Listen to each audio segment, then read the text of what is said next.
उत्तराखंड में 33% महिला आरक्षण की मांग तेज। कांग्रेस का विधानसभा के बाहर प्रदर्शन। उत्तराखंड में महिला आरक्षण को लेकर सियासत गर्मा गई। राज्य विधानसभा में 33% महिला आरक्षण लागू करने की मांग को लेकर कांग्रेस ने जोरदार प्रदर्शन किया। देहरादून स्थित विधानसभा के बाहर आयोजित एक दिवसीय धरने में बड़ी संख्या में कांग्रेस कार्यकर्ता शामिल हुई। धरने का नेतृत्व प्रदेश कांग्रेस अध्यक्ष गणेश गोडियाल ने किया। इस दौरान पूर्व मुख्यमंत्री हरीश रावत, प्रीतम सिंह, ममता राकेश सहित कई वरिष्ठ नेता और कार्यकर्ता मौजूद रहे। प्रदर्शन के दौरान कांग्रेस नेताओं ने भाजपा सरकार पर निशाना साधते हुए आरोप लगाया कि महिलाओं को राजनीतिक प्रतिनिधित्व देने के मुद्दे पर सरकार गंभीर नहीं है। नेताओं का कहना था कि जब देश स्तर पर महिला आरक्षण को लेकर चर्चा हो रही है तो राज्य में भी इसे प्रभावी तरीके से लागू किया जाना चाहिए। कांग्रेस ने मांग की कि उत्तराखंड विधानसभा में महिलाओं को कम से कम 33% आरक्षण दिया जाए ताकि राजनीति में उनकी भागीदारी और सशक्तिकरण सुनिश्चित हो सके। धरने के दौरान कार्यकर्ताओं ने नारेबाजी कर अपनी मांगों को जोर शोर से उठाया। वहीं भाजपा की ओर से इस मुद्दे पर अभी तक कोई विस्तृत प्रतिक्रिया सामने नहीं आई। हालांकि राजनीतिक विश्लेषकों का मानना है कि आने वाले समय में ये मुद्दा राज्य की राजनीति में और जोर पकड़ सकता है। फिलहाल कांग्रेस ने स्पष्ट किया है कि यदि उनकी मांगों पर ध्यान नहीं दिया गया तो वे आगे भी आंदोलन जारी रखेंगे।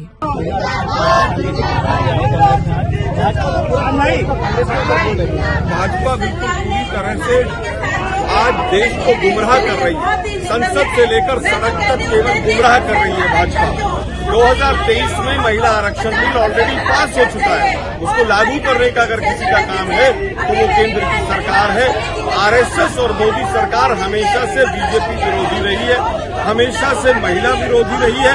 मुझे लगता है कि 2010 से जो बिल सोनिया गांधी जी के नेतृत्व में राज्यसभा में पास हुआ था उसको लोकसभा में भी अगर किसी ने रोका तो वो भाजपा ने रोका।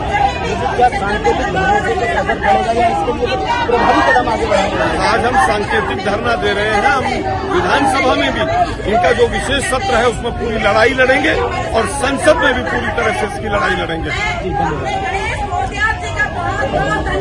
और वही दुष्यंत गौतम धामी जी उन दुष्यंत गौतम का मंच पे स्वागत करते हैं और ये महिला सम्मान की बात करते हैं। धिक्कार है ऐसी राजनीति पर, धिक्कार है ऐसे पद की लालसा पर कि आप अपने प्रदेश की बेटी को दिल्ली से आए हुए वीआईपीओ के सामने परोसने का कार्य करते हैं।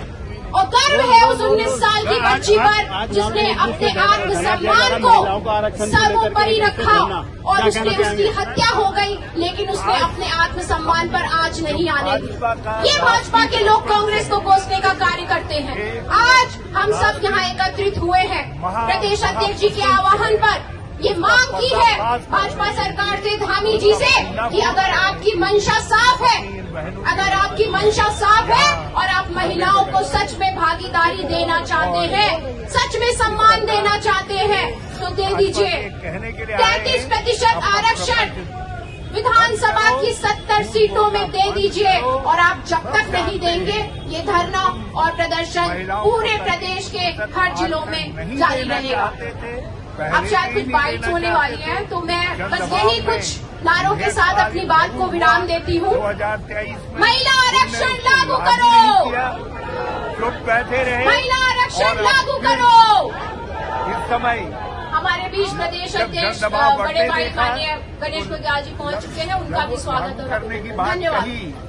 तो आज के इस कार्यक्रम में हम सब के नेता प्रदेश कांग्रेस कमेटी के अध्यक्ष श्री गणेश गोडियाल जी पहुंच चुके हैं। मैं एक बार निवेदन करूंगा कि जोरदार नारों के साथ उनका स्वागत करेंगे।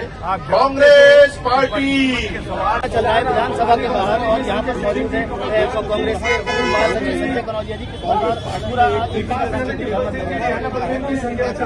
जानकारी होगी जो 2023 में उसमें प्रबोधित कर रहे हैं और कुछ नहीं कर रहे हैं, गुमराह कर रहे हैं। सीटें बढ़ा करके ये चाहते हैं हम सत्ता में बने रहे, जो छलावे की ये राजनीति कर रहे हैं और कुछ नहीं कर रहे हैं। और जो हमारे बीजेपी के तो मेरी बात है, बीजेपी भूत जिंद परेत जूतों से भगाना पड़ता है, उनको जूतों से भगाना पड़ेगा। भाजपा तो पूरा आरोप कांग्रेस के ऊपर लगा रहे हैं कि कांग्रेस संसद में पास नहीं होने। वो कह रहे हैं आज क्यों नहीं कर रहे, आप परिसीमन की बात क्यों कर रहे हो? तुम 8.5 आज करो ना 543 में, आज करो 2023 में सरकार ने आज कांग्रेस आज भी कह रही है। लेकिन ये तो चाह रहे कि 8 से 55 सीटें बन जाए महिला को। इनकी राजनीति की नीति गलत है। क्या एक दिन के सांकेतिक धरने से असर पड़ेगा?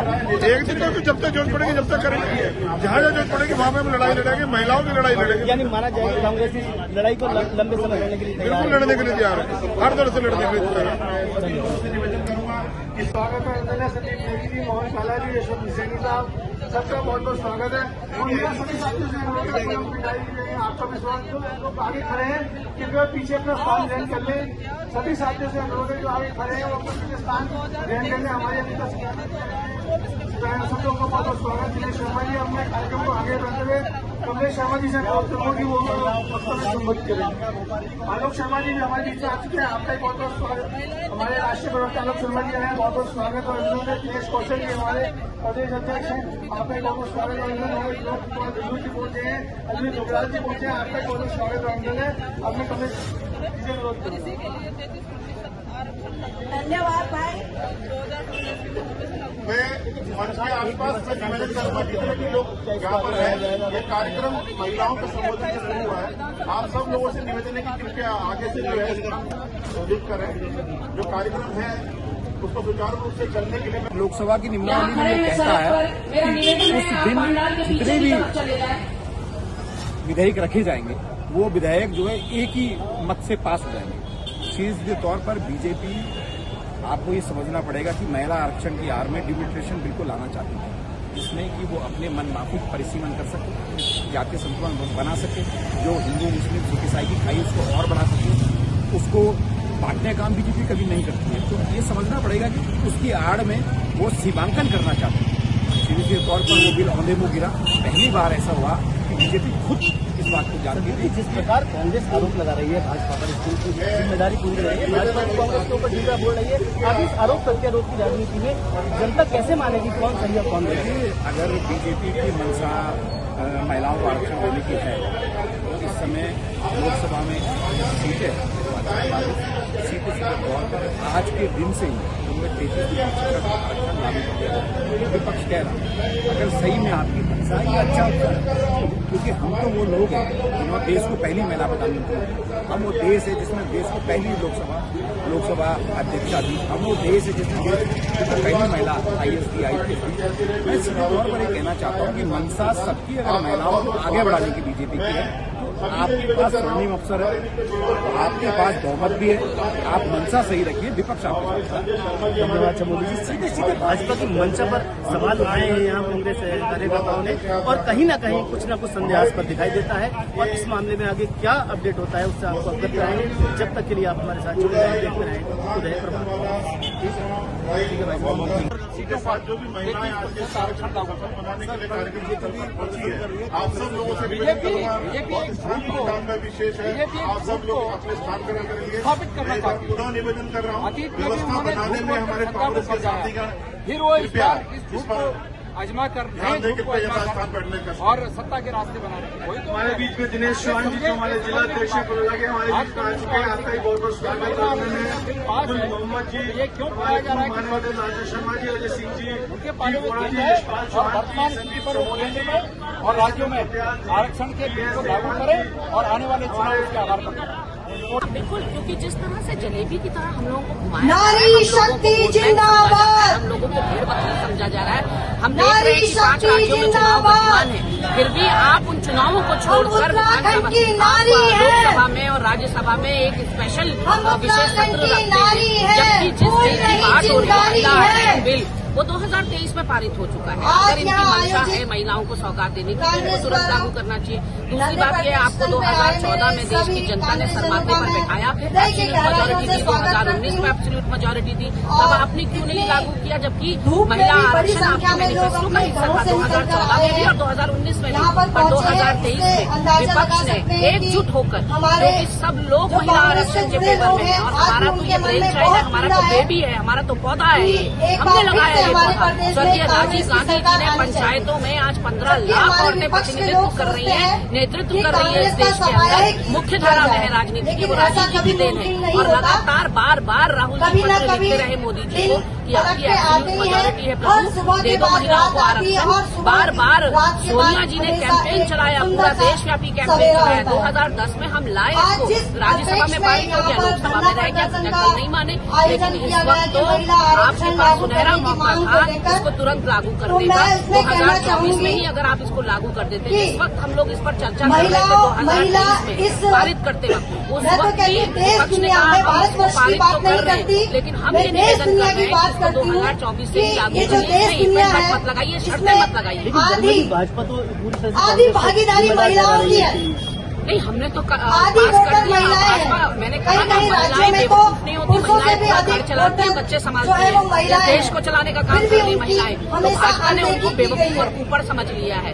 इस वक्त महिलाओं को हमेशा समझ हमें में आ रहा है कि दर्जे कौन का उनके संग खेला कर समझा रहा गया है, है। उनके समझ में आ रहा है कि हमें महिला एक आरक्षण बिल तो पारित हो गया। हम ये कभी जिस भी बल इस की बात बात से कर रहे महिलाएं हैं वो संतुष्ट है नहीं हुई है कि एकाधिकार हमें जब इनका राजनीति में कभी सर्वस्व स्थान इनका दिया जो गया है हो। परचम शायद लहराएगा, ये उस तरह हर से पार्टी, अपने कुछ चुनावी फायदा, चुनावी हर रणनीति पुरुष के की तहत मानसिकता इन्होंने शायद कहा ऐसी हम रही हो। ताज़ी जनगणना कराएंगे, लेकिन हम आज जो परिसीमत मोदी कराएंगे, जी हम द्वारा मान गए, हमने नारी पारित कर बंधन दिया पर महिला जितना आरक्षण बिल। अब ये कह रहे हैं हम मारा जा रहा 2011 है, के हिसाब से ये आप परिसीमत समझते कराएंगे, हैं वो न्याय ये संगत नहीं है। सिर्फ ओबीसी पिछड़े जो वर्ग को इसमें राज्यों में नहीं अब मिल रहा, 2-4 राज्यों में हम चुनाव सहमत है, नहीं है। उसके तो लिए इस ये तरह से हम दक्षिण दुग्ध की बजाई जा रही है। दक्षिण भारत के जो राज्य हैं लेकिन उनके साथ हम सौतेला सबको व्यवहार नहीं समझना होने चाहिए देंगे। हम कि हमें उनसे एक ही इनके चीज चाहते हैं, दायरे कास्ट में ना सेंसस, आकर जातीय हमें जनगणना अपनी कराइए अहमियत और जिसकी समझनी जितनी चाहिए। आबादी हम है नारी उसकी हैं, उतना बराबर हम उसको कितनी हक और अधिकार है। सशक्त है, हमें सशक्त बनाने की जरूरत नहीं है। ये हम धरना जब माननीय पैदा अध्यक्ष होती है गणेश गोदियाल और जी जो के हमें नेतृत्व पैदा में हो रहा करने है। वाली होती है गोदियाल जी वो भी ने एक सशक्त इस महिला होती आग्रह है के और साथ हमें यहाँ पर कांग्रेस के माँ के सैकड़ों गर्भ से ही कार्यकर्ताओं के साथ हम सशक्तिकरण का धरना दे पाठ रहे हैं कि मिलता है। 28 को मैं जो इसलिए कह आपका रही एक हूँ दिवसीय विशेष सत्र होने जा रहा है क्योंकि उसको लोकतंत्र हमारे के जन्म मंदिर के बाद हमें को कितनी इतने कठिनाइयों का महिमामयी सामना विधानसभा करना को पड़ता है। विपक्ष को हमें कोसने हमेशा के लिए पुरुष अपनी के संरक्षण सियासी में रहना राजनीति के पड़ता लिए है। सस्ता जन्म के बाद हथियार या अपने हथकंडा बाप मत के संरक्षण में, बनाइए। एक पूरी मत से परिवार एक अपने राय भाई से के महिला संरक्षण आरक्षण में, लागू शादी करने का हुई तो प्रस्ताव पति के पारित संरक्षण कीजिए में, और तो मोदी जेठ सरकार और को नहीं तो भेजिए। ससुर। मतलब हमेशा हमें